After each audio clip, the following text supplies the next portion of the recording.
નમસ્કાર, હું છું બળદેવસિંહ ચૌહાણ અને આપ જોઈ રહ્યા છો તારણ ન્યૂઝ। આવો જોઈએ આજના સમાચાર।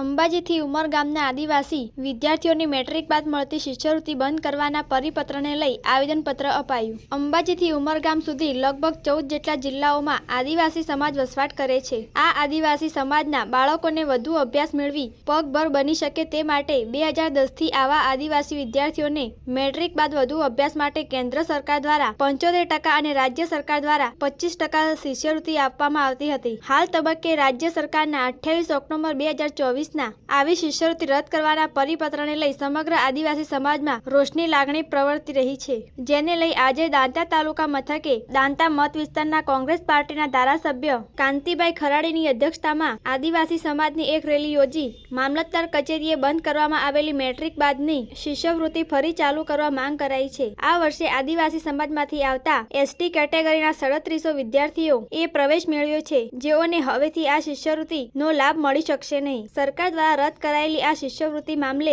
આદિવાસી સમાજના બાળકોને મેટ્રિક બાદ મળવાપાત્ર શિષ્યવૃત્તિ ફરીથી શરૂ કરવા માંગ કરી હોવાનું ધારાસભ્ય કાંતિભાઈ ખરાડીએ જણાવ્યું હતું। તેમની સાથે દાંતા તેમજ અંબાજી આસપાસની ગ્રુપ ગ્રામ પંચાયતના સરપંચ પણ જોડાયા હતા। રિપોર્ટર રમેશભાઈ ગોહિલ, તારણ ન્યૂઝ।